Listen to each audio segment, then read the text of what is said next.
Middlemen.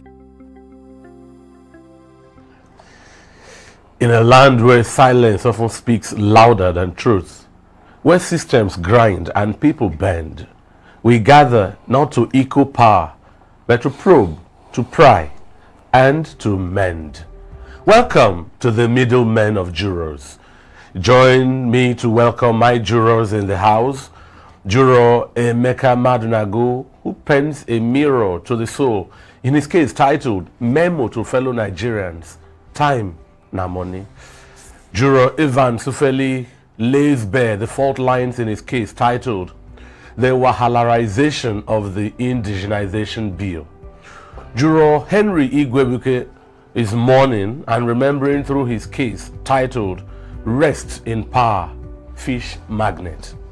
While Juror Olajumoke James will dare to say what many think in her case titled Nigeria Extreme Sport.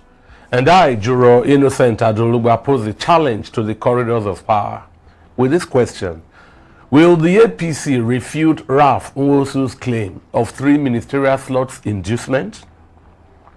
All these interesting cases and more when we return. Please stay with us. Middlemen.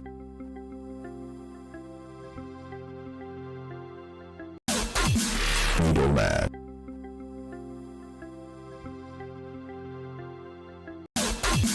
Middlemen. Thanks for staying put with us. You are still watching the Middlemen of Jurors on Enterprise TV, the station establishing the tradition of truth. My case: will the Apc refute Ralph Nwosu'S claim of 3 ministerial slots inducement? The former chairman of the ADC coalition party, Ralph Nwosu, has disclosed that he was offered 3 ministerial slots by persons in the APC-led government to decline the use of ADC as opposition coalition platform.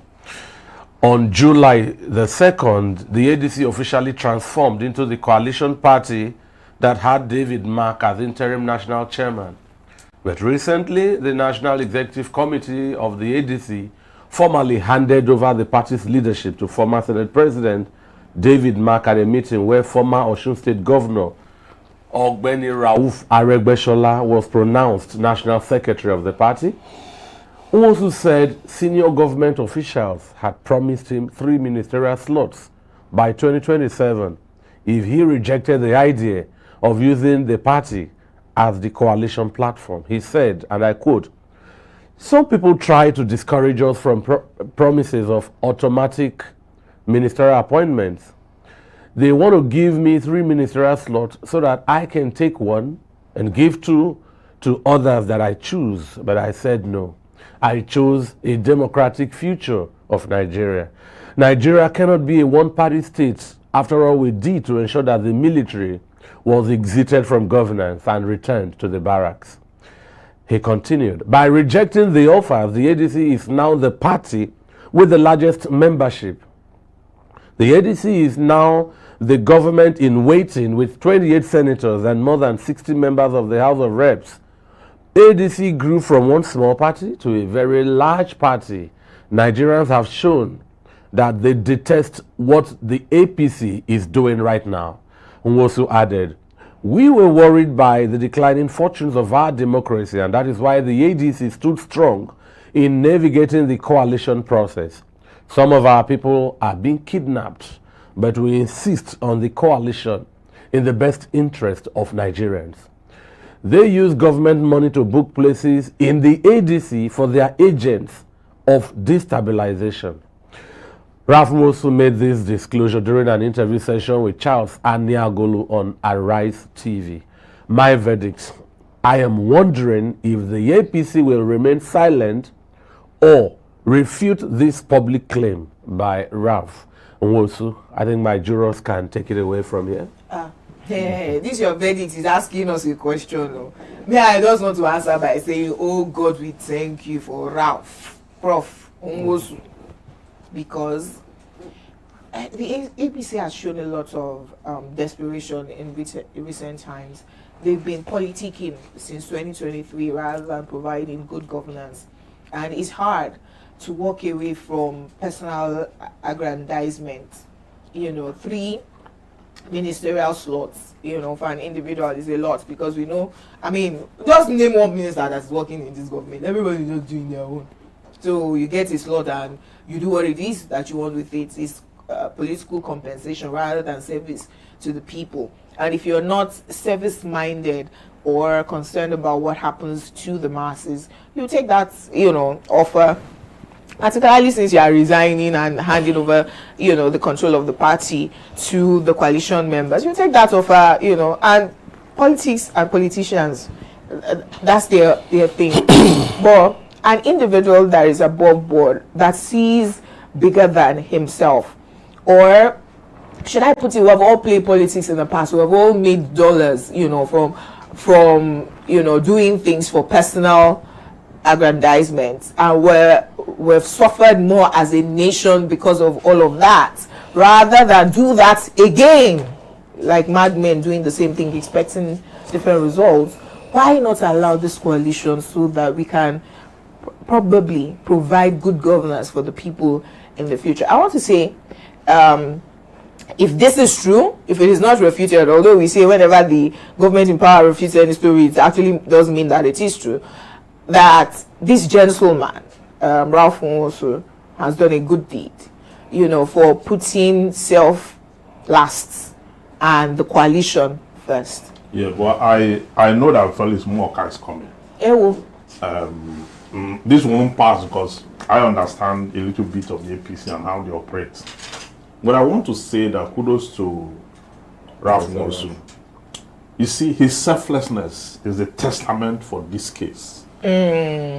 What he has done is likened to, it's a type of what that woman did in Abia State. Yes, so that prof. Each time we are at the brink of this serious decision making by individuals, most times we lose our fortune when people yield to compromise. Very true. Okay, when they hold sensitive positions, and they look at his selflessness. He yielded the party's leadership to an incoming coalition. He did not only do that, he resisted the corrupt tendency, the ties that was to be sown into that coalition to mess it up. He blocked it and he rejected it. Today, he stands tall to say that the party is the largest party today in Nigeria, and they have a number of senators and all that. All things being equal, it's a party I believe in the future will stand tall and face the APC squarely. We agree. If this is our redemption, then let us all pour libation to this cause. I agree. And say that let the gods of the land respond to the goods of the ADC and promote that party to take down the APC in future so that Nigerians can have a moment of rest. What we can say is that, of course, coalitions, have always come up in the history of Nigeria, political history of Nigeria. We've had coalitions at, such a moment in history that came to alter the status quo. That's why when you hear Tinubu's people saying that the coalition will take us backward, I wonder how. Let them take us back. No, please. I wonder how much illiteracy. We're already back. I wonder how. At the illiteracy level in this Tinubu's administration. That's why they have to lie. That's why they have to concoct things, because they have to give us fake statistics. Cannot think. They cannot, just sit. And somebody the other day was pointed out a speech. I think was it the speech, one speech like that, or a press statement issued by a presidency on something about Benue, that it was AI generated. So somebody couldn't sit down and put together a statement. So that tells you that AI is there to assist the ADC, no, the presidency. Yes. No. Why not? Why not? With layers of media. Why not? So the thing is that, it is good that the ADC is moving, of course the SDP, they are messing themselves up. saying they banned El Rufai for 30 years. It only shows that they're a bunch of jokers. Labour Party, no, let me tell you, Labour Party has never been a serious party. I keep wondering why Peter Obi went to that party, because Labour Party has never, since its inception, has never been a serious Wike party. was saying to him in 2022 that he should go to a nameless party and go and build if he thinks that it is easy, that who's going to hand him the machinery of the PDP. So going to Labour Party that didn't have any governor, no senator, no nobody. Of course. The PDP had 6 million votes. The Labour Party had 6 million votes. You know what? Upon all the rigging we saw. If Obi had tried with ADC, he overestimated Kwankwaso, the so-called popularity of Kwankwaso. He should have just moved if he had negotiated with ADC. By the way, ADC would have thrown Kachiku out. No, at that time, Kachiku had already emerged. But they could have eased him out, because remember he was later expelled from the now. So they he got their in Asaba, the Labour Party convention. You know, part to Tommy came out. They brought her to be a one woman. So clearly Obi would have won the he would have won the ADC. He would have carried the ADC. It is not as easy as that. It's not as easy as that, because the obedience that we are all, hinging on didn't actually. It was in incubation, but it didn't start up. It didn't sprout until he went to the Labour Party. Yes. So Obi was still Obi. The normal Obi we know. Even going to the ADC, we are talking about ADC today because of the coalition that are giving it strength. Yes. At that time, ADC was barely. No, I tell you what. Obasanjo also, remember Obasanjo said ADC would. Juror Emeka, at that time ADC, Kingsley Mohalu was in the ADC. It was ADC they were actually even looking at. They didn't think that Labour Party won the primaries now. No, he didn't. It was Kachiku that won. They paid dollars. They paid dollars for Kachiku to win, and then Mohalu even left. And the point I'm saying is they were even focused on ADC because of Mogalu's candidature in ADC at the time. Labour Party, nobody was looking at Labour Party at all until Peter Obi got there. See, I think Barrister talked about libation. Just before we drink onto the good news, I think what the bullet we dodged with Sani Abacha was a straight kill with Bola Ahmed Tinubu right now. And I love to do lots of comparison, especially with the one-party state that President Bola Ahmed Tinubu is so desperate about. In Cameroon, currently, they're about to go for elections. The 92-year-old Paul Biya just barred the opposition, the younger guy that was supposed to be the opposition, and it was so glaring that young man would have won, but they barred him from even contesting in the first place. And the people that they've pitched with Paul Biya are rickety old men like him.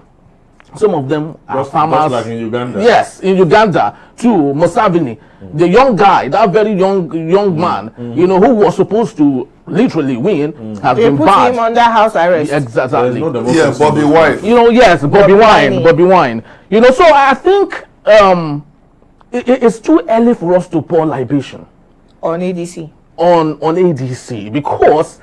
Libation for the small wins. For which of the wins? For the ADC win? Yes, now that Ralph also did not collect 3 ministers. If you know what took place in Abia State, where one woman stood and said, you see, you are not going to rig this election under me. Labour Party as the governor. Governor Labour Party have. That's why I have it today. If the INEC chairman in Rivers State could do the same, we may not have Fubara as governor in Rivers State.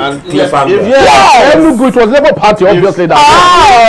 For example, now in so the small wins, we must celebrate them. If in Edo State they had resisted, you will not have a D7 governor. Come into this. So anytime you vote in a stupid man, you will be disgraced.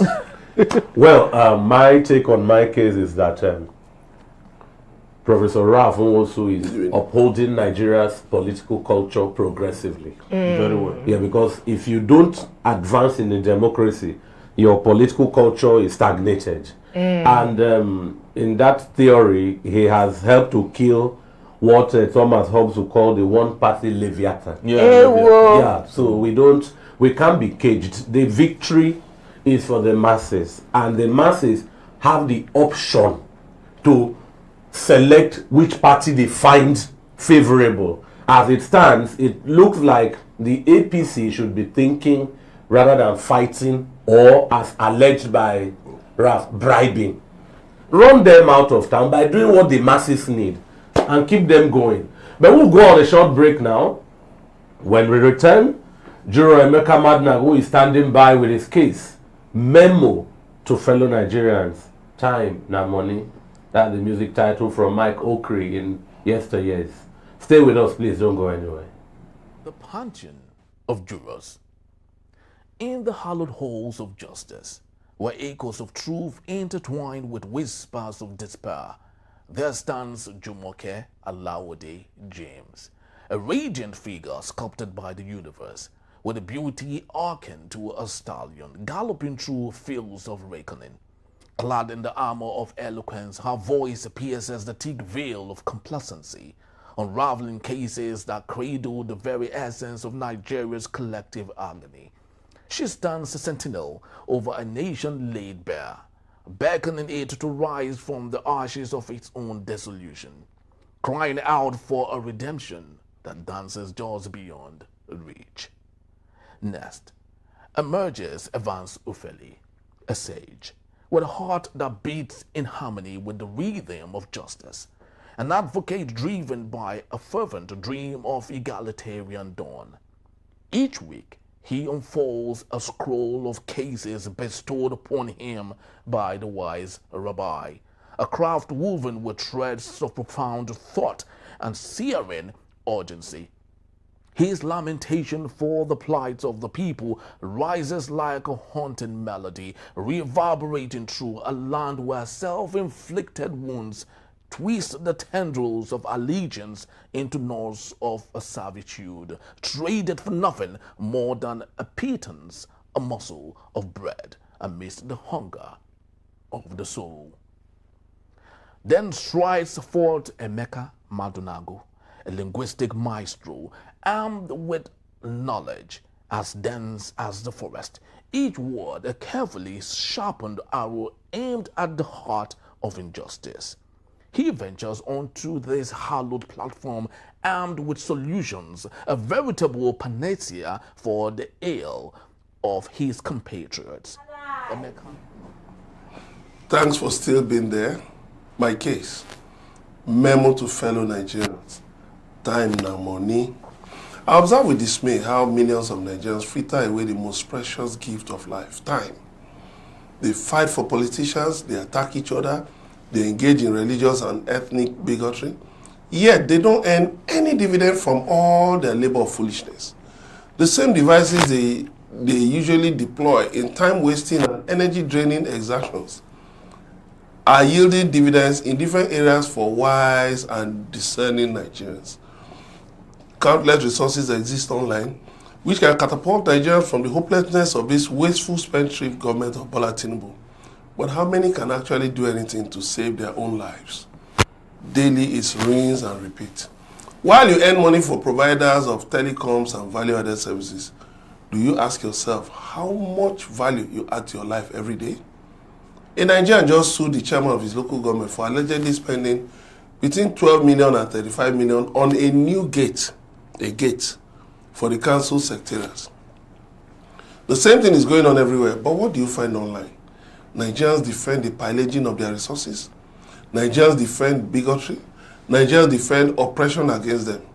Yet they flock to worship centers regularly to pray for God to change the deplorable situations they've defended with their chests. The same people defending politicians gladly drop their account details for urgent 2K anytime someone announces a giveaway. Once there's a Ponzi scheme, be sure that the same defenders of whataboutism will be first in line. The same people will tell you how investing wisely in sensible ventures is a waste of time. That's until the Ponzi scheme collapses and they start crying. An estimate by the Nigerian Deposit Insurance Corporation says Nigerians lost over 1 trillion naira to Ponzi schemes in 25 years. More Ponzi schemes are still popping up. Politicians are still looting while Nigerians are online defending nonsense and still praying for miracles. My verdict: when will we say we've had enough of how we fritter away our time? They say that time lost can never be regained. How about time spent productively and profitably? It yields over and over again. The choice is yours and mine. Well, will we choose wisely? That's the real question. No? Most of us are, well, we just look for things to distract us, to be honest. Poverty has been weaponized. So we're distracted with the urgent 2K that we begged for online. We come online again for entertainment. One, then to fight everybody else and leave the people who are pillaging our patrimony. We leave them because we believe they are too strong for us. If they come and find me in my one-room bedroom now, kidnap me, like Daddy Yata, that's the end though. Nobody will find me. So rather, you will leave the politicians. You are afraid of death. You now start fighting the poor victim that is like you online. I told the story here of one gentleman who is owing loan sharks 500,000. He says he spends 20,000 around data every month. But if you go through his timeline on X, he's there fighting other people, bigotry, fighting that is his Yoruba president that is, but his fish farm business collapsed. Wow. He's owing money everywhere. Is to come and fight. He has never one day written an article that will bless one person. So and he has spent that amount of money on loan app and all that.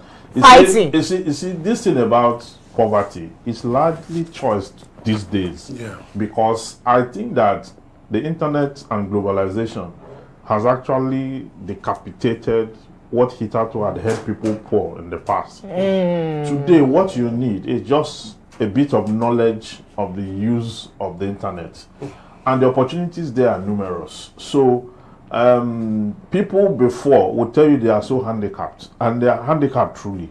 But today, when people have access to smartphones and there are investments online, there are a lot of things you can do. Before now, skit making was not a profession. Yeah. I mean, even when AY and the rest of them were doing that on TV, they were very active in stand-up comedy for them to be able to even subsist. Yeah. But today, there are people who are doing skit makings only. Yeah. And they are making so much of money.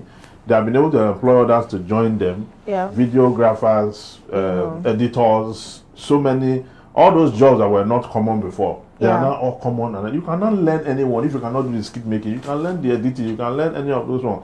So you cannot use that with your skill to make whatever it is you make. But the average Nigerian who supports a politician, because of the love they have for their oppressors, they will borrow money from they will put that money and come online to look for who is insulting their lawmaker. Very true. Or the person they support, or who is attacking Obi, or who is against Obi, or who is for Obi and all that, so that they can begin to concoct, waste a lot of time and resources just doing nothing.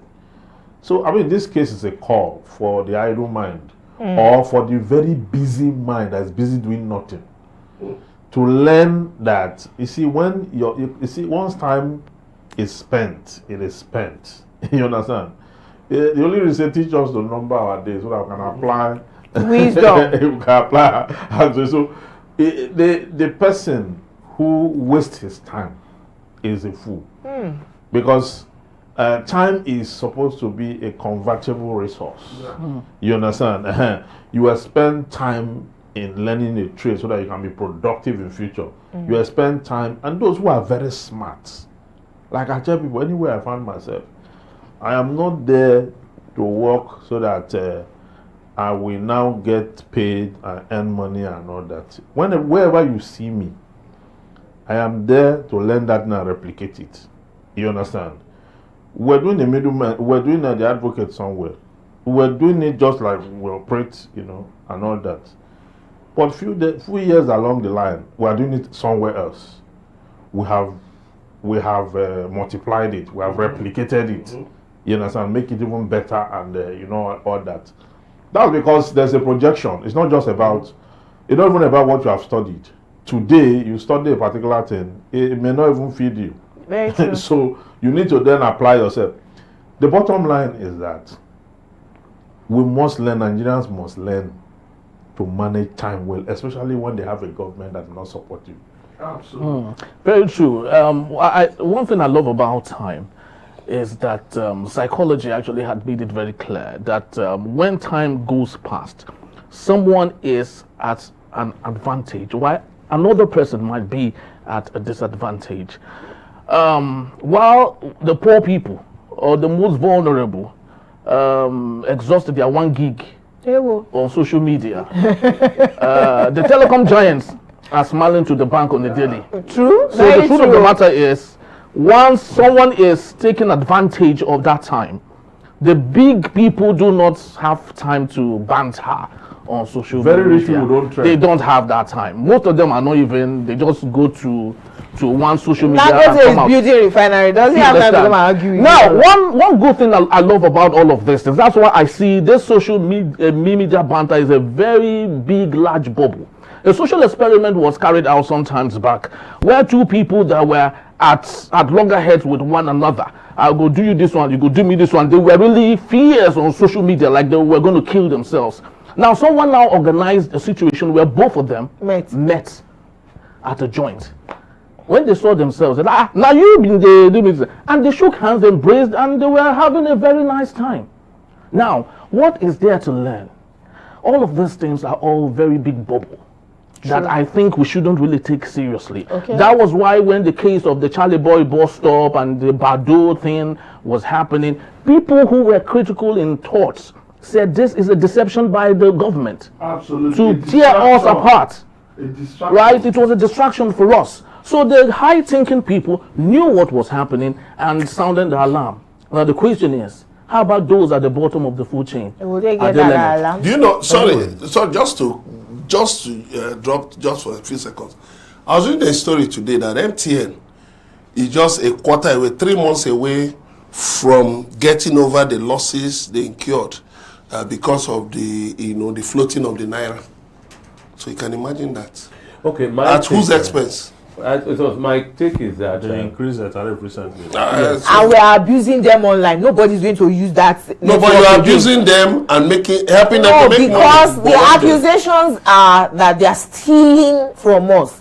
You buy 160 gig and it finishes in 2 days. What are you doing? 160 is not up to what they write, is not up to what they give you. Aha! So this is my take. Some basic arithmetic from primary level maybe need to be taught again in an amplified manner.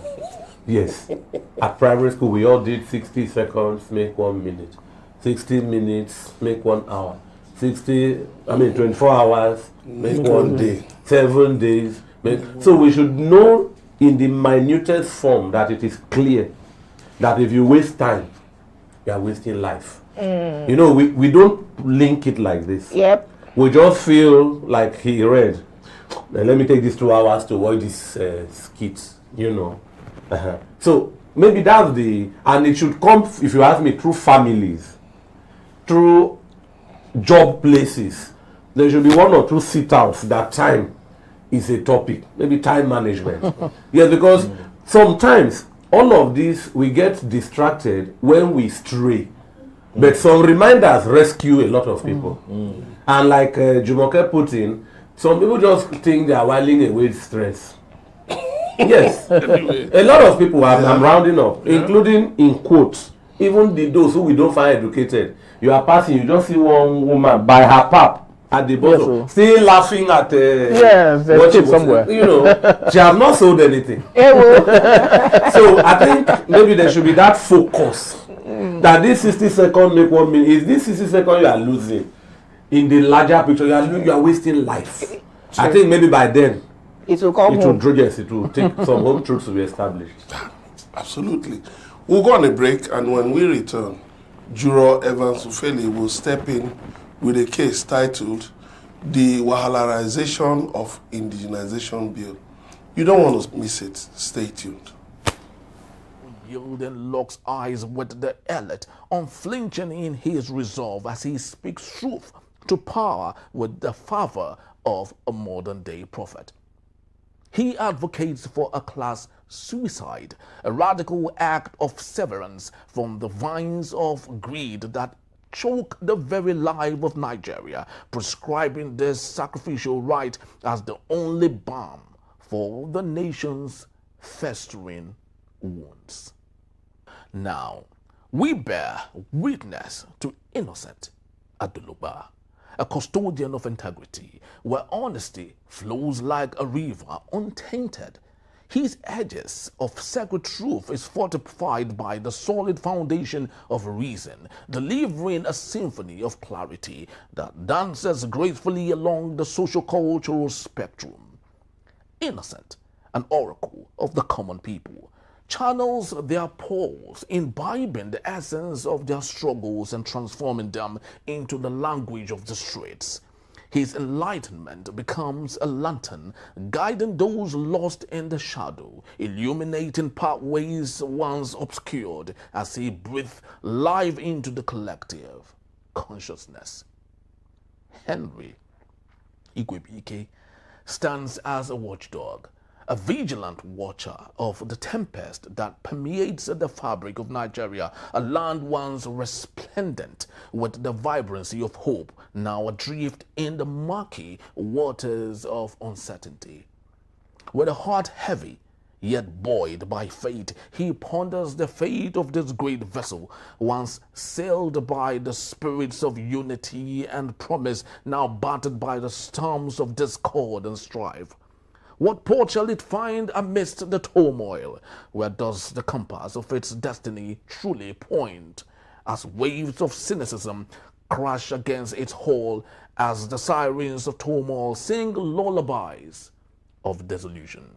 In this pantheon of jurors, each voice rings out a chorus, weaving the fabric of a... Thanks for staying tuned.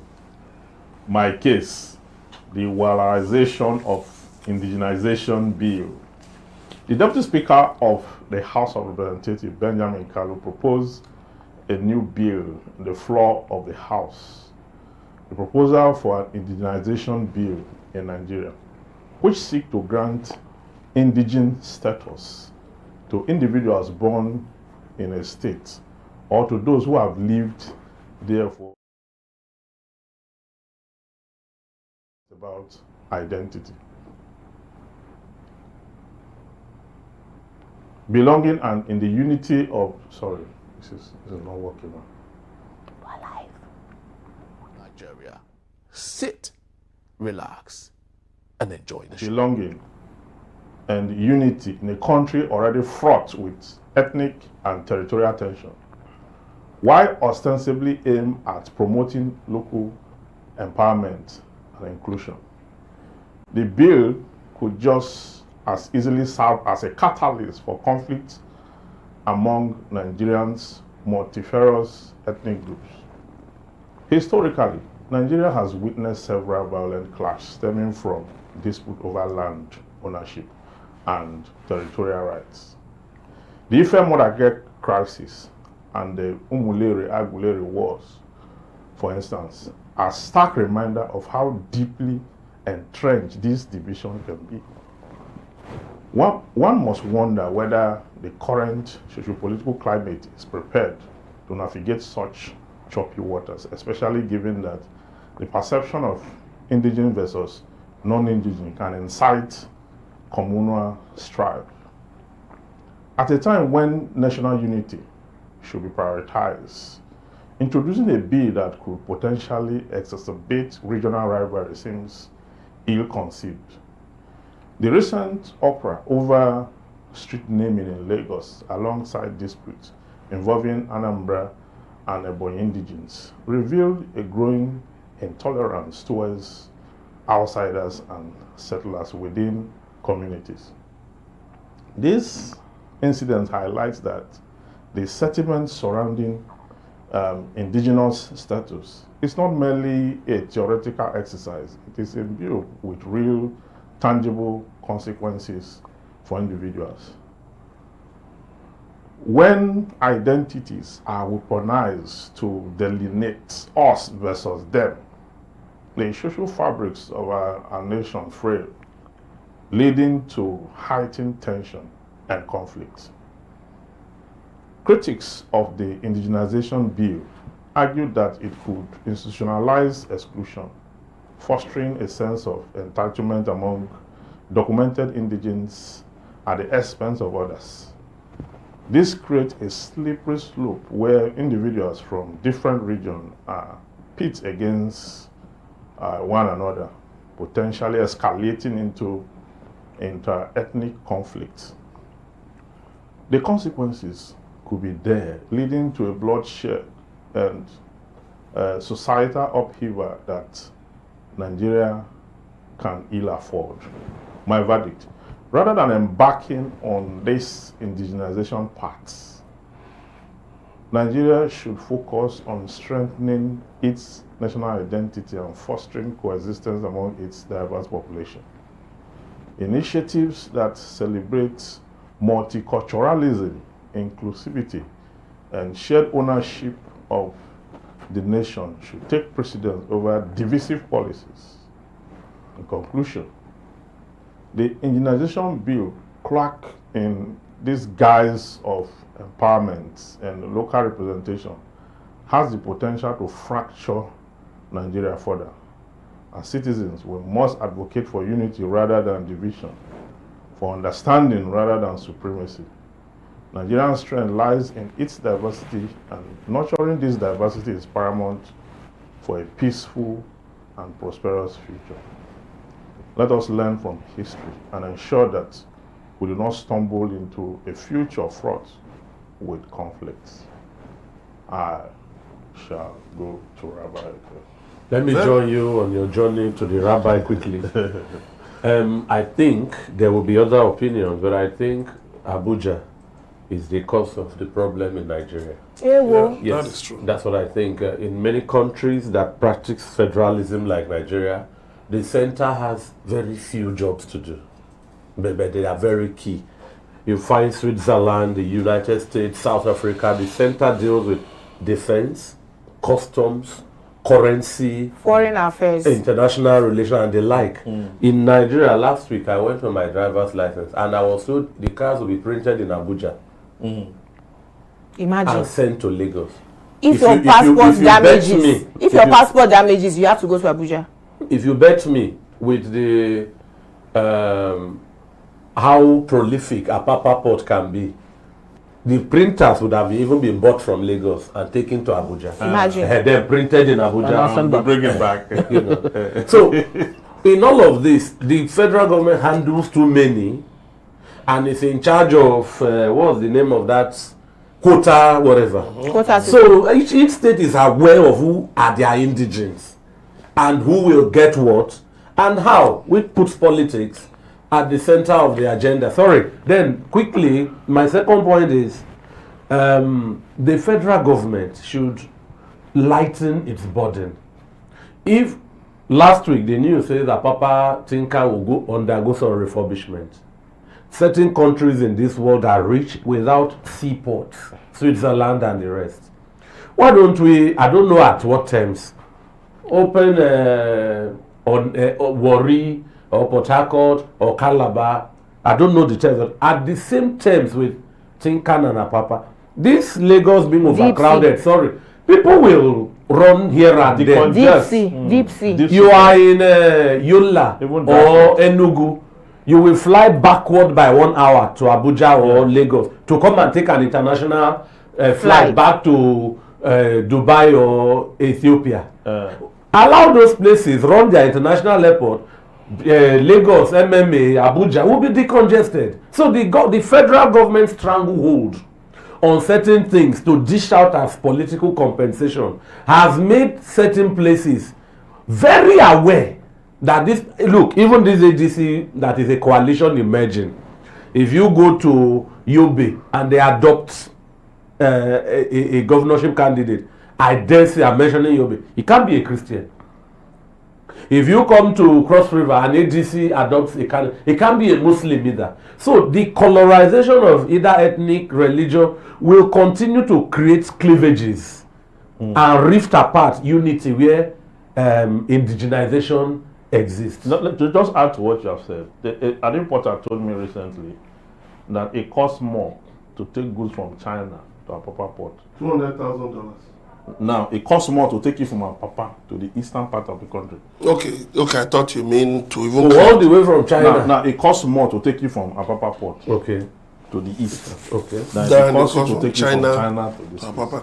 Because of the bad road, the container, the congestion, customs on the way, everything. So they say that the waters by the south coast are shallow.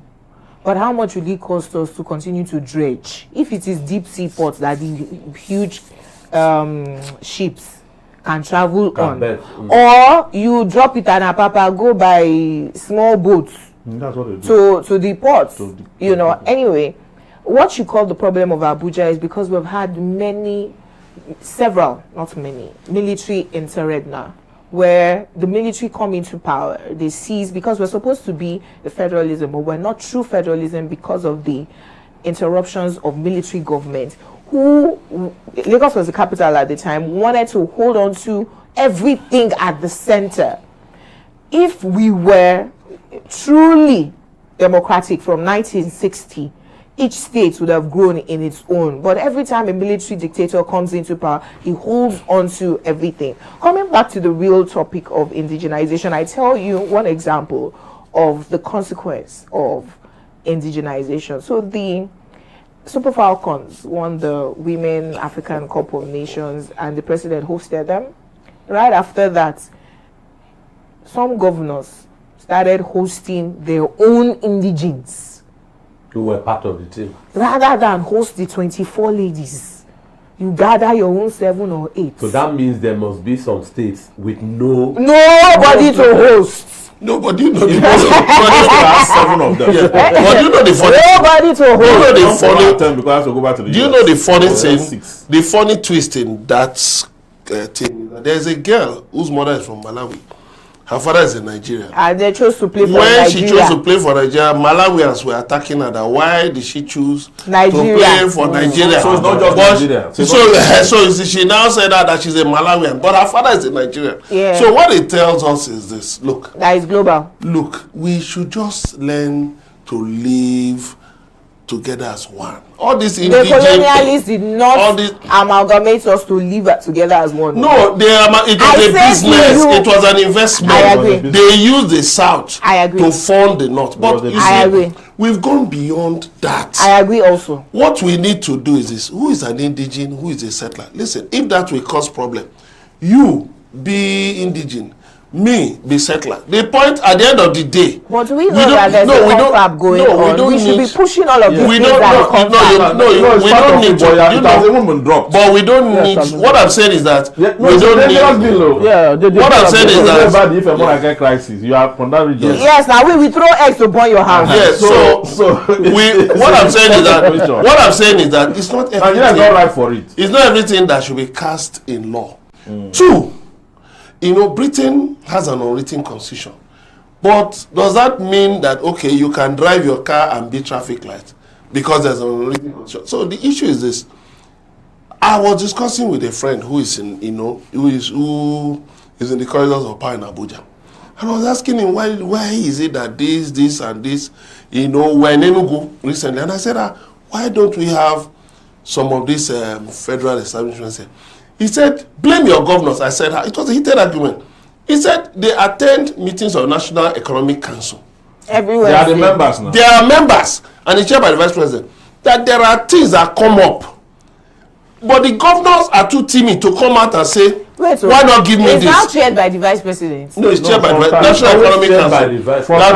The National Economic Council has been chaired by the Vice President. Council. So do you know? I was thinking of fair. Now that look at sorry. Now look at why is it that the governors cannot, that is governors say, give me this, I need this. Why don't we have this? Look at what Enugu State has done. Clearly came out. Now, the argument by NEC has been defeated because people have been telling NEC, just go and sit down somewhere. Yes, sir. Because you know what? Enugu State has shown that, look, even at that 160 they pegged it, they are even going to make a profit. And you know what? It wasn't even the state government, it was main power. Creative economy. It was even main power that sat down using the methodology prepared by NEC to prepare that, to prepare, the band A charges. And even at that 160, they're making a problem. So now you are saying that, okay, they should be ready to take some of the subsidy of the federal government. Forgetting the fact that what you are doing is just simple. Any state government will just simply look for how to trade that subsidy of the federal government and even make more money for itself. So if, instead of bothering ourselves about settling indigene, let's even make life meaningful for the ordinary people. Let all of us hold our governors. I sincerely think, as much as we might agree that we are not ripe for the indigenization scheme, but the truth still remains, we are very hypocritical people. I agree. Nigerians were very so hypocritical.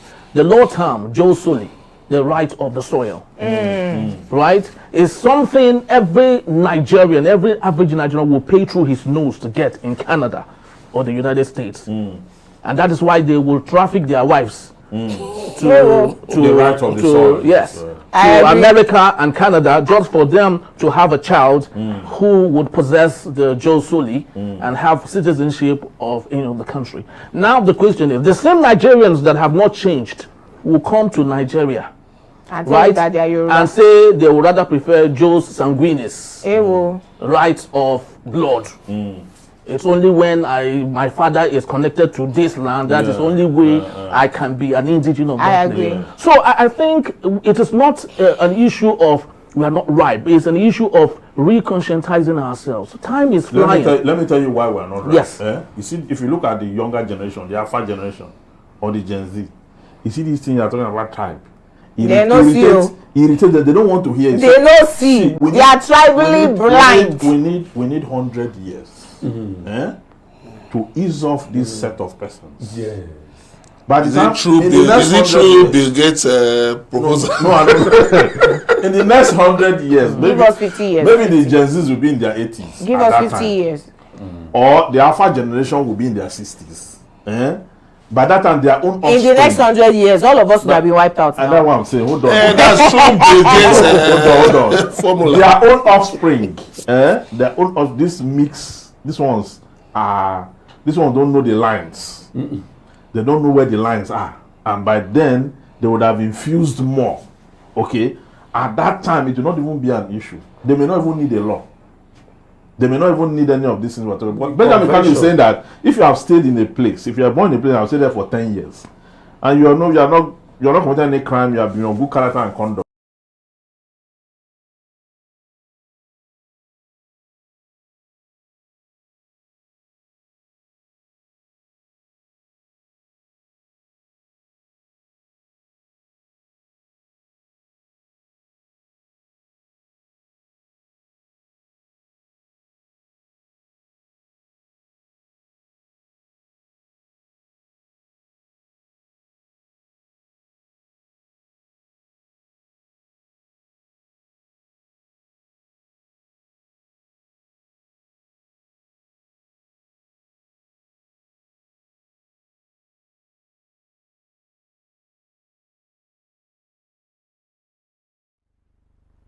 The middleman of jurors, the pantheon of jurors. In the hallowed halls of justice, where echoes of truth intertwine with whispers of despair, there stands Jumoke Alawode James, a radiant figure sculpted by the universe, with a beauty akin to a stallion galloping through fields of reckoning. Right? Henry wasn't even part of it. But because of this same issue of people not, hey, you are not from here, your name doesn't look like, I had to change my middle name for my first name, Henry, so I can be accepted. So I can get the kind of secondary school I needed to go to. So I can at least access some facilities and some opportunities that were there for me. But right? You know what? So, but mine was the opposite of what you did. How? When I was entering, my father asked me, what name would you want on yours? I said, put my name, Juror Emeka. I said, if you will not accept me, you know what I will do? Like somebody said, this cancel culture. I will create my own circle. I will cancel you. If you cancel me, I'll cancel you. Look, if we don't confront, I agree. with due respect to you, without prejudice, I absolutely agree. If you don't listen, if you don't confront, if we don't confront all these things, we're different. I didn't grow up only in Lagos. I was born in Benin. I grew up in Benin. I stayed in Lagos. I've stayed in Port Harcourt. I've stayed. You are not as volatile. You are in the south. No, your emphasis are white. It's a different ball game. It's a different ball game. You didn't like the luxury of all the places you call are not as volatile. You didn't have the luxury of crisis. Where in 2 seconds, somebody don't find match. By way of irony. In 2 seconds, they don't bring match. You know, I took a flight to Kano, sorry, barrister, and a lady told me on the flight that because of her sister's name, the university BUK rejected her just because of the name. But they will deny it. If they watch it, they will deny it. So we'll go on a quick break, and when we return, Juror Henry will be case titled "Rest in Power, Fish Magnets" will be coming right up. Stay tuned. Don't go anywhere. Of eloquence, her voice appears as the thick veil of complacency, unraveling cases that cradle the very essence of Nigeria's collective agony. She stands a sentinel over a nation laid bare, beckoning it to rise from the ashes of its own dissolution, crying out for a redemption that dances just beyond reach. Next emerges Evans Ufeli, a sage with a heart that beats in harmony with the rhythm of justice, an advocate driven by a fervent dream of egalitarian dawn. Each week, he unfolds a scroll of cases bestowed upon him by the wise rabbi, a craft woven with threads of profound thought and searing urgency. His lamentation for the plight of the people rises like a haunting melody, reverberating through a land where self-inflicted wounds twist the tendrils of allegiance into knots of a servitude, traded for nothing more than a pittance, a morsel of bread amidst the hunger of the soul. Then strides forth Emeka Madunagu, a linguistic maestro, armed with... Thank you so very much for still being here. My case, Rest in Power, Fish Magnet. If Ozonna Soludo's life is finally protected in the UK, why is Fish Magnet Ifesinachi Onyeneke's life will be gruesomely taken in his ancestral land of Anambra? Professor Chukwuma Soludo's son, Ozonna, lives freely in the UK, making music, moving about without fear, and expressing himself in ways that even Nigeria's system may have rejected or frowned at. But yet, his safety and lifestyle are guaranteed by a society built on efficient governance and responsive leadership without prejudice, pro bono. Back home in Anambra, the tragic kidnapping and murder of young entrepreneur Ifesinachi Onyeneke, owner of Fish Magnet, paints a starkly different picture. Despite having a legitimate business, he was abducted and killed even after his family paid a ransom of 3 million naira. His killers used traceable phones and bank accounts, yet law enforcement remains idle. This heinous act has caused public outrage, echoing from Oka to the diaspora.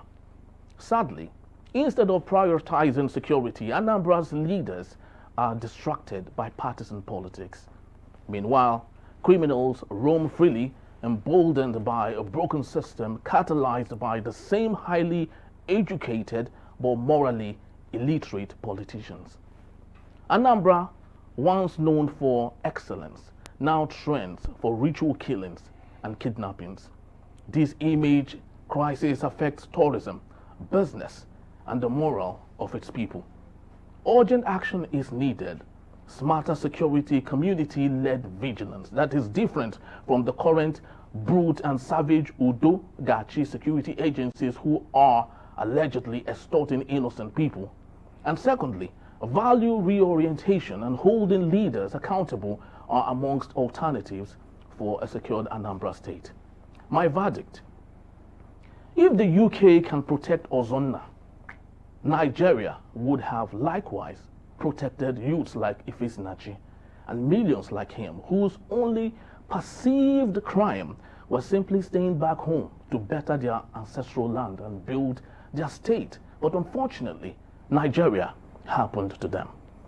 It's time governance must shift from slogans to saving lives before the soul of Anambra is lost.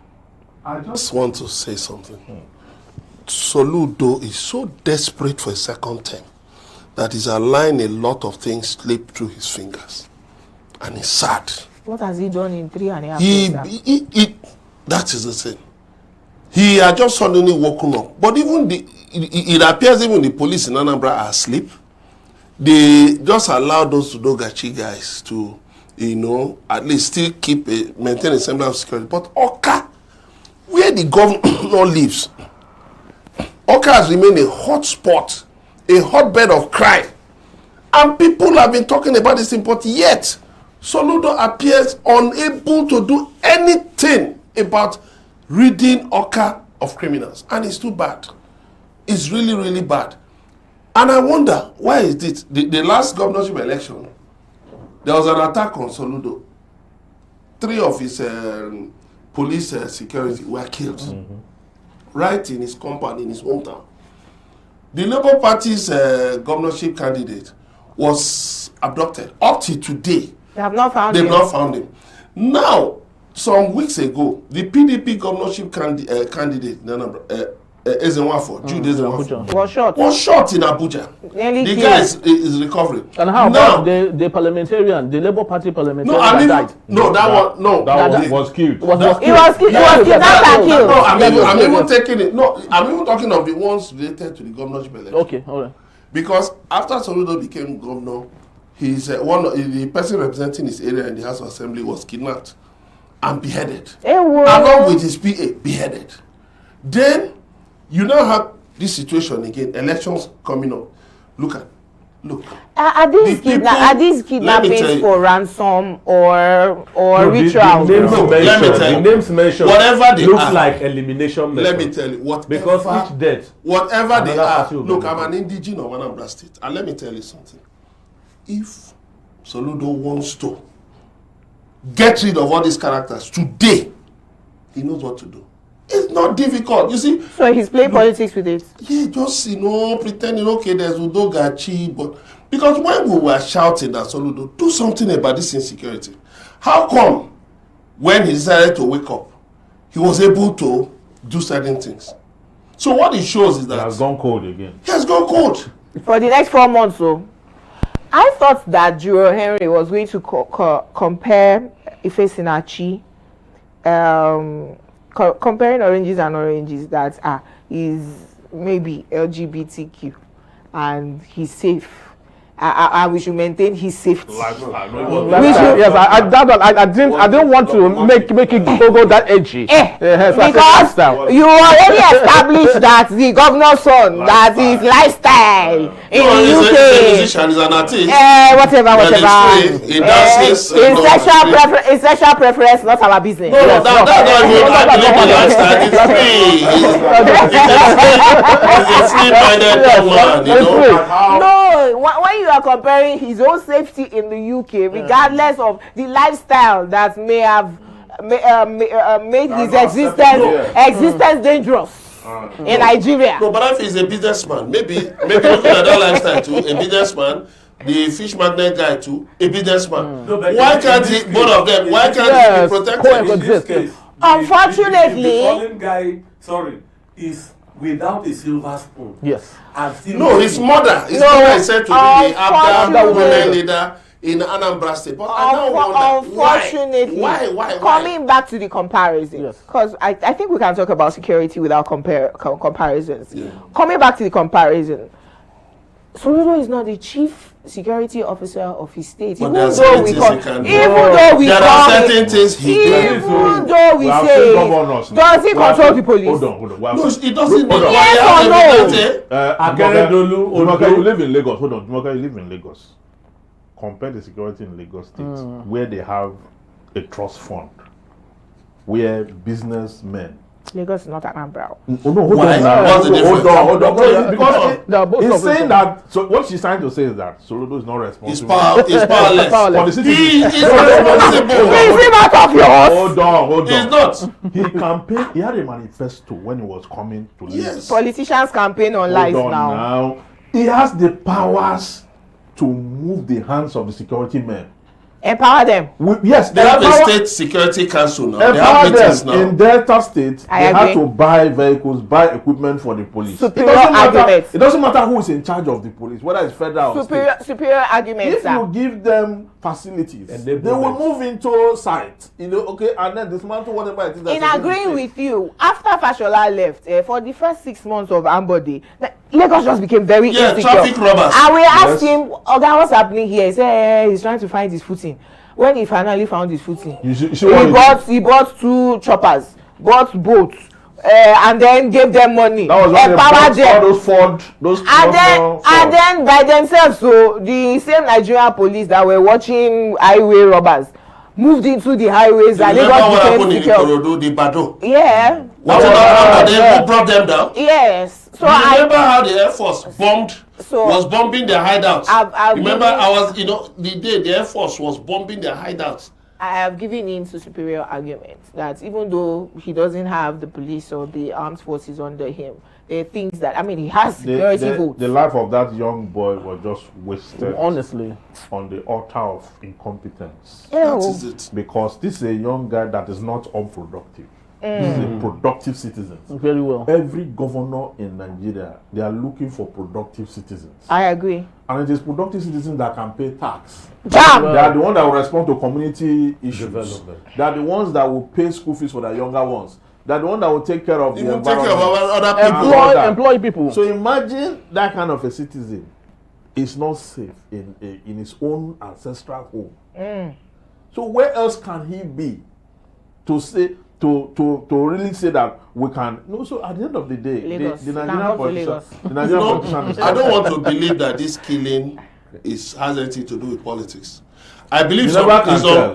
but I want to, because the way looking at the whole thing, You never can I want tell. to believe that it's some criminals who did this, believing that political motives will be read into it and it will shift away from that. Look at the guys who were caught now, who were accused of killing Justice, that member of the House Assembly.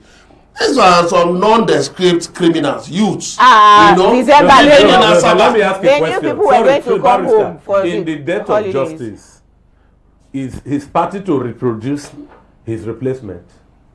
in the No, there will be a by-election. There will be a in the event by-election. of what? An assembly there will be person. an election. Yeah. You know where I'm There will be going, an election. please. It's a remote death, but there are political threats. Hold on, please.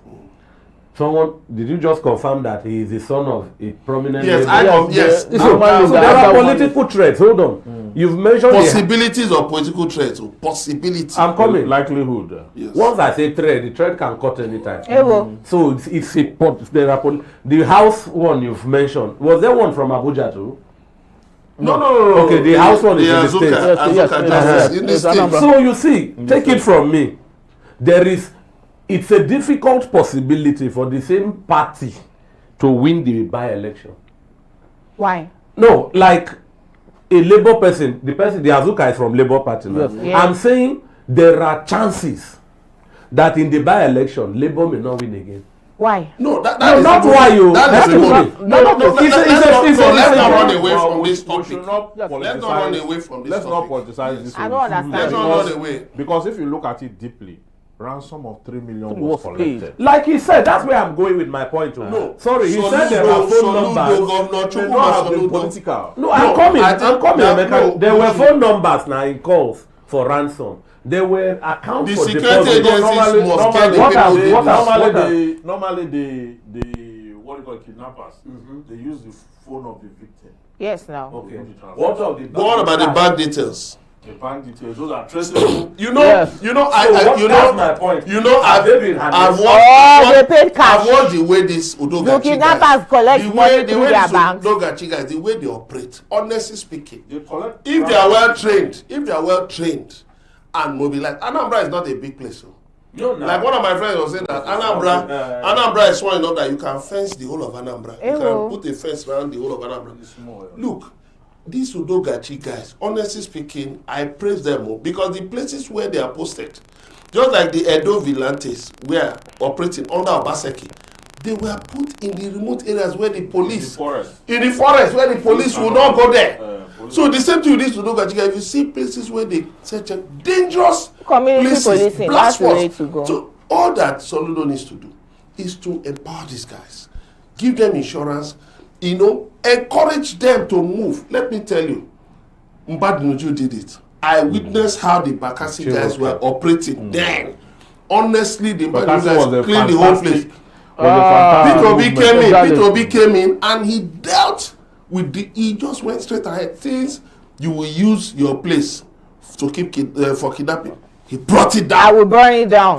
He brought it down. So let the governors develop balls. I don't know, like somebody said, this current set of governors are such cowards that they can't really exert their powers as governors. Let us go now. Soludo now, let's down a bit.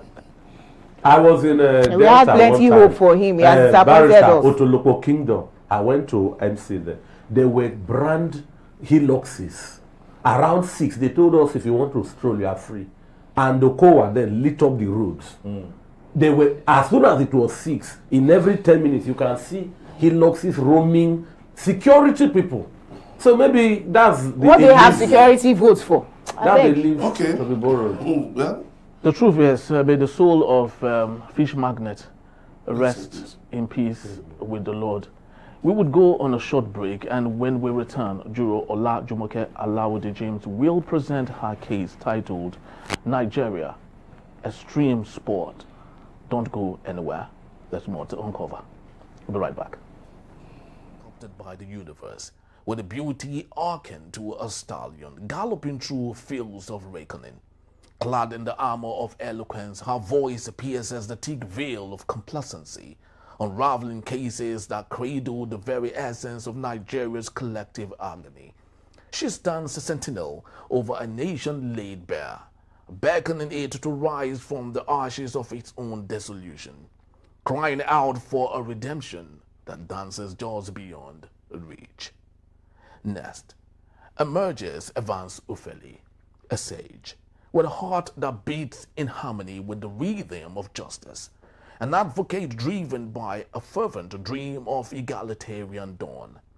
Each week, he unfolds a scroll of cases bestowed upon him by the wise rabbi, a craft woven with threads of profound thought and searing urgency.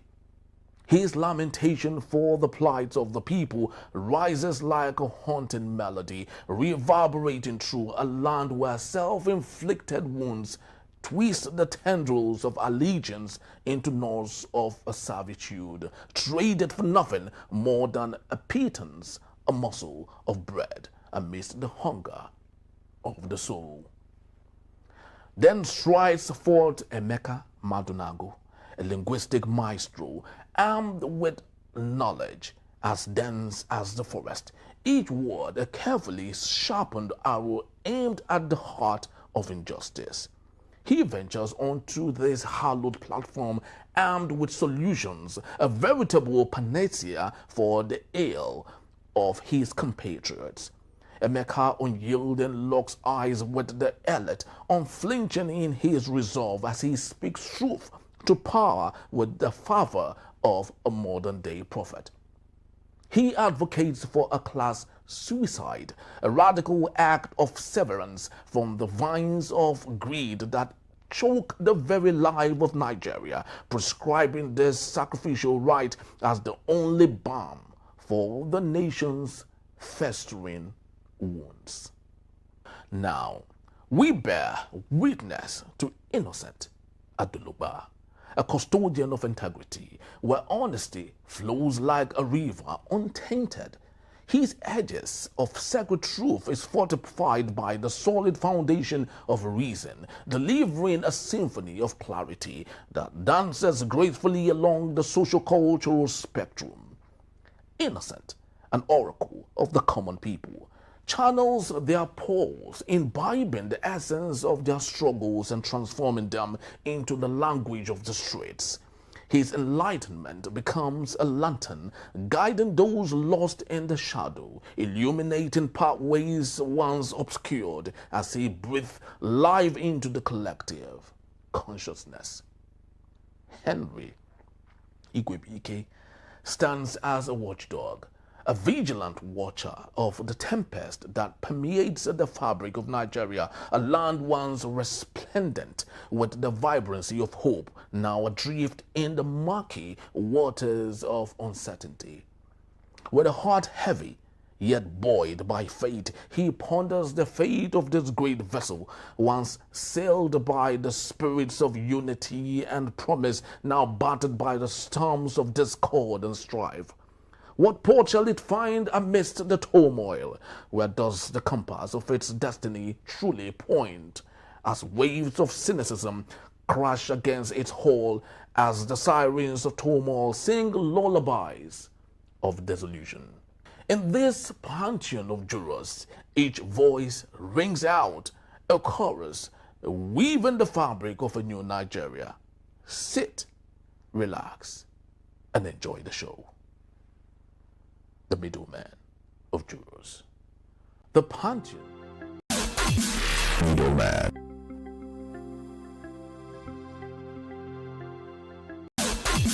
Middleman. In the hallowed halls of justice, where echoes of truth intertwine with whispers of despair, there stands Jumoke Alawode James, a radiant figure sculpted by the universe, with a beauty akin to a stallion, galloping through fields of reckoning. Clad in the armor of eloquence, her voice appears. Thank you for staying tuned to The Middlemen.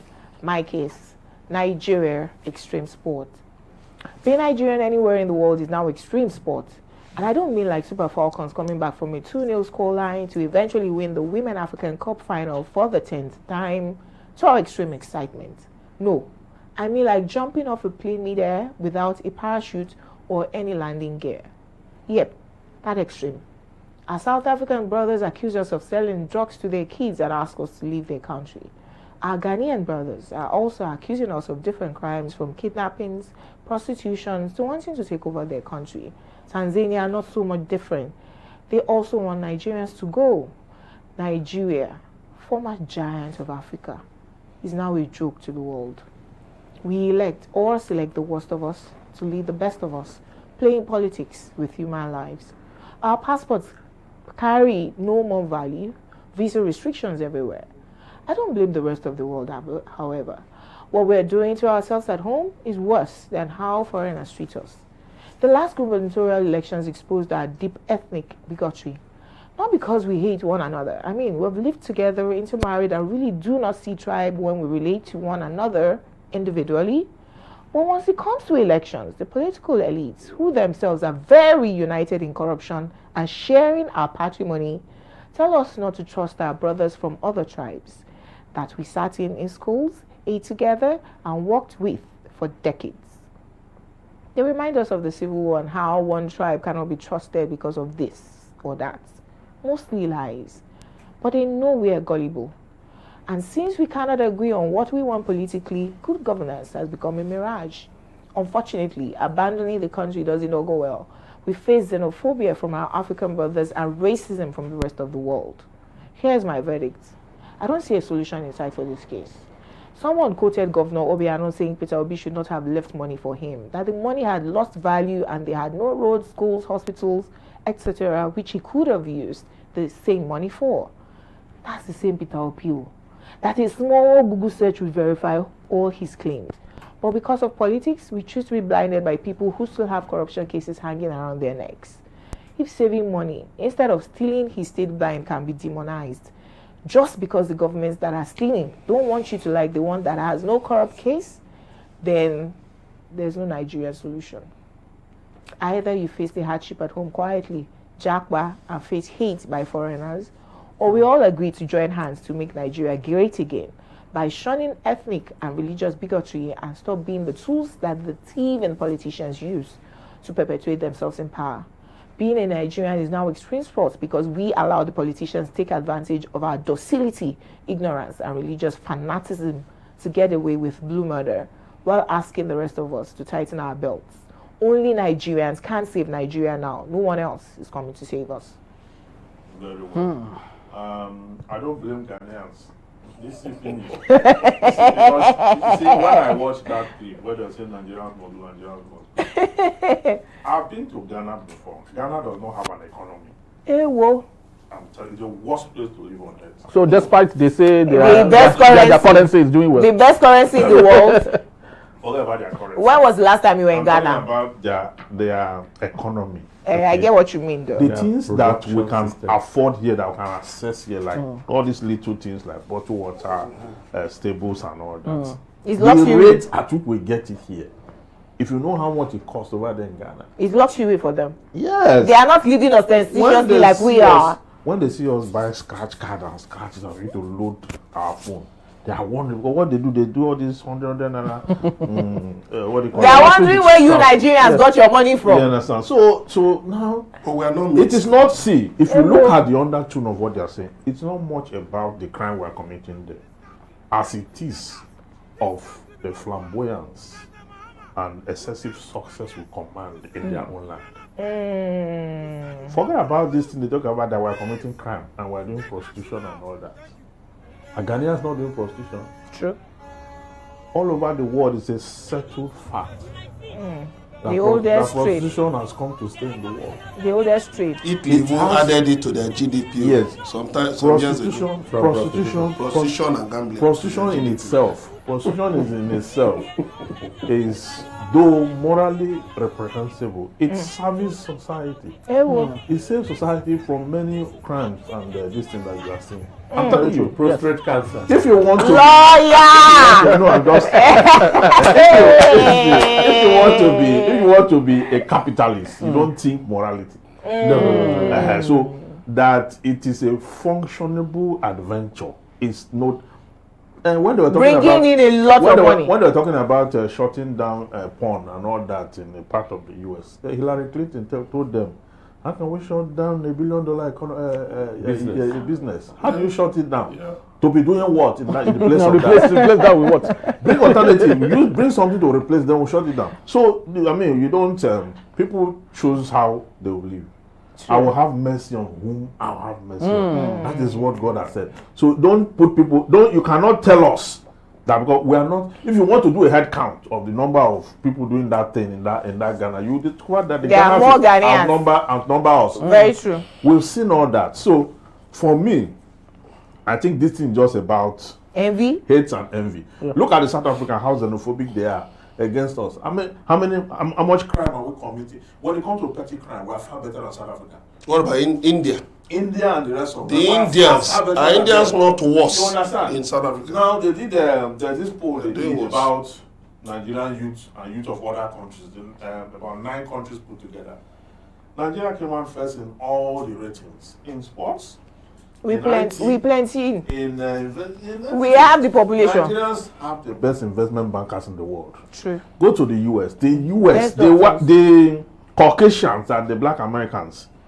The Black American friends I have in Atlanta, Georgia. Each time I talk to them, they say they are Nigerians. That's what their mother told them. That they might get from Nigeria. I was asking one with this pointed nose, like, don't you think they are Kenyan? They say no. Why am I disparaging his heritage? Yes, his heritage. That is in Nigeria. You understand? All our music, our entertainment, we have conquered the world a long time ago. True. You understand? So I think that is where this hatred is coming from. Because this population, this country, this African country with this small pocket population, they believe that they should be what Nigeria is. That they are the one that's supposed to be there, not Nigeria. We are not dragging anything with them. There was a time they were here. They are our younger brothers. Some people chase them away. It's not this generation that chased them away. You know, say, Barrister, let me butt in here. There is this program, I think it's on this Faith channel called Turning Point.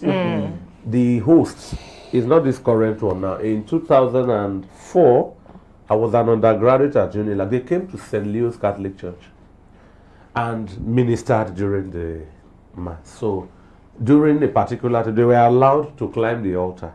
Do you know immediately they climbed the altar, one of the chubby women started screaming and jumping that as soon as she stepped foot there, her spirit told her that she's this is Nigerian. her ancestral home. You know, Nigeria, for all of it's two sides to a coin. We are plagued by governmental illness. Yes, because if you come down to fish magnets or whoever, they are building. So the case of Ghana, South Africa, and all, is a question. Is it a question of political economy? Is it about historical materialism? Because Nigerians anywhere can take menial jobs rejected by the indigents and build wealth. Turn it to gold. Yes, and then those who are, let me use the word, legitimate children who could reject things before are seeing that those who came to slave for it are living like kings. They are getting So, and I was a boy. I hadn't started primary school when my father forced my uncle living with us to cut his head that he looks like a Ghanaian. That the government, I'm talking, before IBB came to power, that the Nigerians presently chasing that they could chase him. Your father didn't want to lose his brother. Exactly. You see, and sorry, please. And now we've lived a full cycle. Nigerians are now asking us to go. Around when IBB came, like 1985. So we are almost around 40 years after. 30 years. So 85 is 40 now. No. You see, So sorry, and in that full cycle, having chased them away, there's a horde of reprisals. 85 to 90. There's a horde of reprisals. The new Ghanaians, the current generation are chasing Nigerians. So I'm saying this because a lot of Ghanaians watch us on this channel. Yes. If you look at the analytics, you know Ghanaians, they are top. They are our younger brothers they watch now. us on this channel. So my admonition to Ghanaians is that Nigerians in Ghana are contributing to your economy. If there is 1% of them that contributes to the destruction or the crime that is going on there, the country can intercept it. We don't condone it back here. When people commit crime here, we put them in prison. They can do the same thing. Put them in your prison and teach them a lesson. But as for this generalization, painting with one brush. I mean, it's a fallacy for you to. But what of what we are doing for ourselves? We also need to talk to their bloggers. No, but what are we doing for ourselves? No, we will come to that. We will come to that. You see, the issue of, these bloggers, they have influence on social media. And when a lot of what you do is about stoking the fire, rivalries and things like that, it's also a function of the failure of ECOWAS. After 50 years, how has ECOWAS been able to, get that interconnectedness of West Africa? No, African Union. No, I'm not talking about ECOWAS. I'm talking about Nigeria and Ghana. Then, if you go down to South Africa, do they even acknowledge what we did? The sacrifice. They don't See, this denial. I don't think it was their curriculum. They don't know. This denial. So the issue is this. They don't know. I believe in fact, not just these African countries. So the whole world is actually against Nigeria because Nigeria will rise. Look, all this rubbish we have about leadership and all of that, one day will just be set aside and we'll have leaders who will actually put Nigeria where it rightfully belongs. Amen. In the pantheon of top nations of the world. Amen. Because look, Nigerians, wherever Nigerians are, Nigerians are resilient, Nigerians are patient, They are just waiting for that leader. Yes. We have risen already. All we need is alignment. Very true. My message is to Hassan Ayariga. He's a Ghanaian politician, very dangerous man. He was born in 1972. In 1981, his parents brought him to Nigeria. He schooled in Barewa College in Kaduna, Zaria. Imagine That that was when prestigious school that produced leaders. That was when Jerry overthrew Lamin in 1981. So the parents moved him to Kaduna, where he schooled him in Bariwa College. I do not know if it was in Kaduna he was indoctrinated on hate, on bigotry. I do not know. He now went back to Ghana. He is now the weapon fashioned against Ghana. He's the one fueling this fire of Nigeria must go. Hassan Yariga, if you're watching me now, you are the weapon fashioned against Ghana. And I think it's very important that we let this known here. It is just pure their desire of wanting what we have. In Ghana, for instance, headphone is sold for importers, bring it at a cost of 30 cedis, right? Nigerians who sell it for 35. Lebanese who sell for 35. Ghanaians who sell the same headphone sell for 90. So Ghanaians would rather love to buy from Nigerians or Lebanese, and their fellow Ghanaians will become jealous The and angry. Nigerian men there Yes. are very generous to the women of Ghana. Yes. Africa. We take care of our We women. landed in South Africa and we're going for the African bar. When I met the female law students, many of them, They love Nigerian men. I was giving them $100 each, and they have never seen it before in their life. They almost fainted. No wonder they love Nigerian men. You understand? So we are generous. That's our nature. So why should we suffer for our On a generosity? radio podcast, it's online. A Kenyan and Ugandan presenter, females, were saying it. That once there are Nigerian young men around, One of the them ladies said, around are happy because these are the cream of Yes. African. one of them said that how would we have known that you can be throwing Hennessy and be popping champagne and be using it to water the floor in the club if not that Nigerians are there. exist? We wouldn't have known. Oh God, but that one is wasted. But again, It's not a celebration. But again, celebration. I will use the this culture. opportunity to Yes, the call culture on, now. I use the opportunity to call on President What Bola culture? Tinubu. Appoint ambassadors now to tell us, for the Foreign Minister to tell us that they have a competent charge d'affaires, deputy heads of mission. There is a level beyond which Abuka has gone there. No, it's not. As we don't know. She can't be The ambassador job coordinator. that foreign ministry ought to be doing. They created a commission for her. We need ambassadors. So, Barrister, as a lawyer, what does this diaspora commission represent?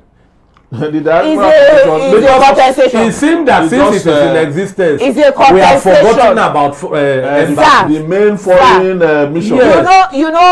In Nigeria, rather than leaders to preempt and ensure that agencies of government work, They are not pragmatic. they create other agencies. parallel ones. The Nigerian police is not working. You create ICPC, create EFCC.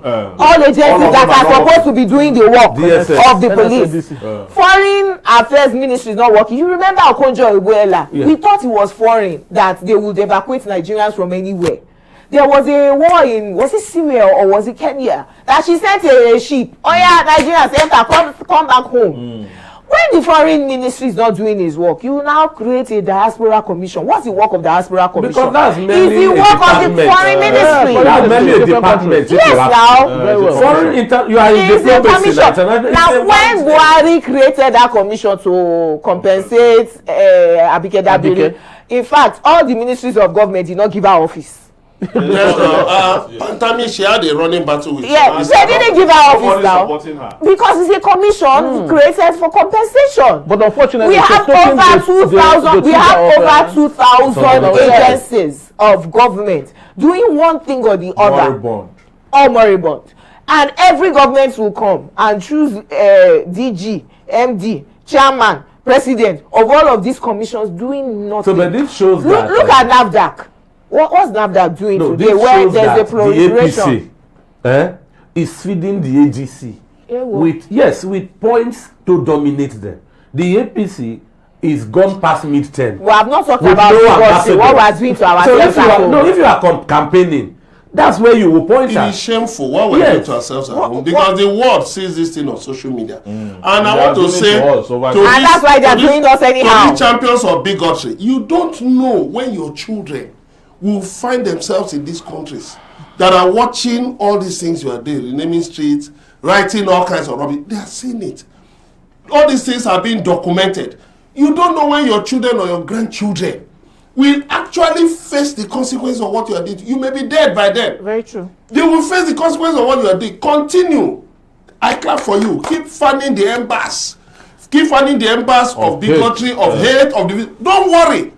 The chickens will come home to roost. The universe is just. Maybe your lifetime, or maybe after you are dead. But let me tell you, keep on. And to Ghanaians, yes. To Ghanaians, I'd love to ask them to learn from South Africans. Lucky Dube was killed. They thought he was a Nigerian, and they shot him. They shot him singularly because they felt he was a Nigerian. They didn't know that they killed their legend. Superstar. Their legend. They killed him. Only when it was all over news that so it was Lucky Dube we killed. We thought he was a Nigerian. There was another South African like that was shot down. Yeah, shot down. Shot down. A musician also. Yes, a musician. A very recently. Yeah. We were trekking to a point. One of the security, they called us, some security men called us and said, why are we walking like this? With our phones and everything. We said, what should we do? He said, they will grab we you. should take an Uber. They will grab you and your phone. They will attack us like anyway, this conversation will not end here. We want you to join us on the next episode. But before that, this is where we leave the middlemen today. We'll remember, if you do not speak up, we're just background noise in the symphony of silence. Join the conversation on all our social media platforms at Enterprise TV7. Until we meet next time, stay safe, stay informed. From the middlemen, Jurors, it's bye for now.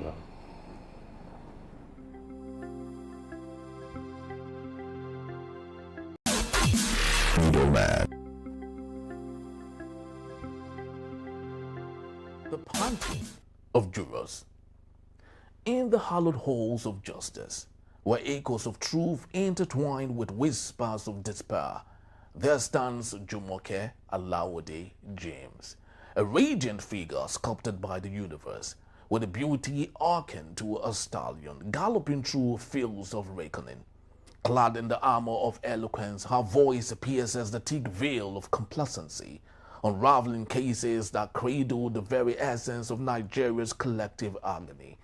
She stands a sentinel over a nation laid bare, beckoning it to rise from the ashes of its own dissolution, crying out for a redemption that dances just beyond reach. Next emerges Evans Ufeli, a sage, with a heart that beats in harmony with the rhythm of justice, an advocate driven by a fervent dream of egalitarian dawn. Each week, he unfolds a scroll of cases bestowed upon him by the wise rabbi, a craft woven with threads of profound thought and searing urgency.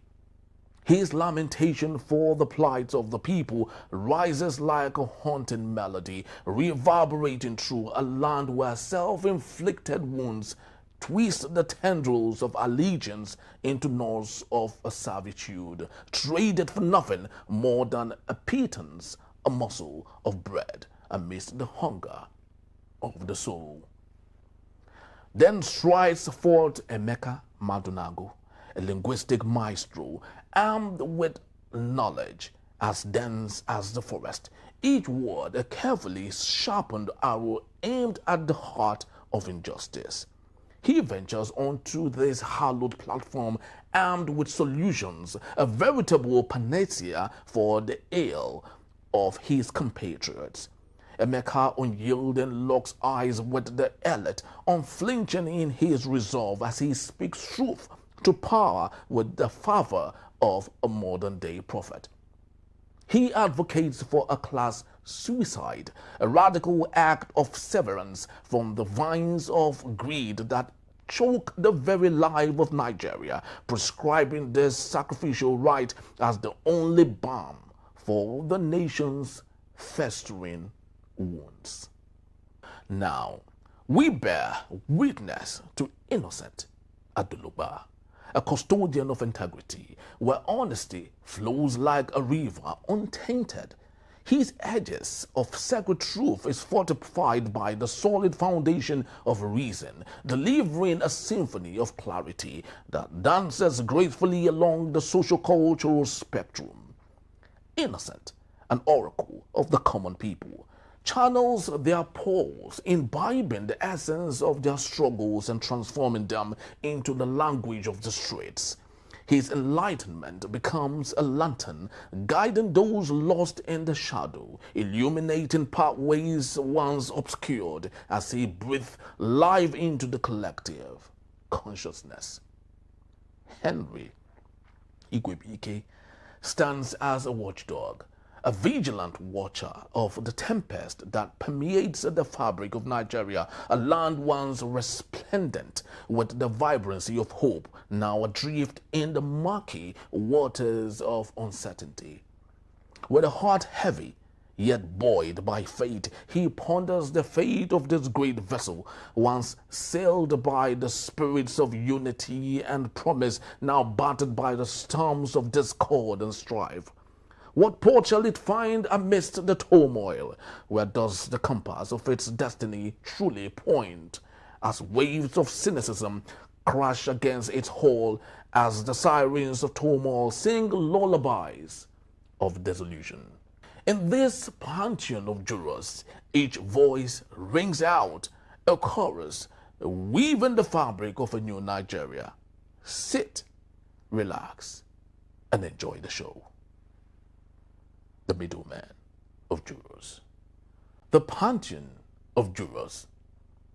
In the hallowed halls of justice, where echoes of truth intertwine with whispers of despair, there stands Jumoke Alawode James, a radiant figure sculpted by the universe, with a beauty akin to a stallion galloping through fields of reckoning.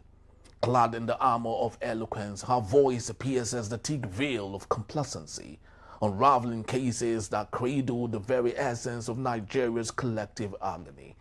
She stands a sentinel over a nation laid bare, beckoning it to rise from the ashes of its own dissolution, crying out for a redemption that dances just beyond reach. Next emerges Evans Ufeli, a sage, with a heart that beats in harmony with the rhythm of justice, an advocate driven by a fervent dream of egalitarian dawn. Each week, he unfolds a scroll of cases bestowed upon him by the wise rabbi, a craft woven with threads of profound thought and searing urgency.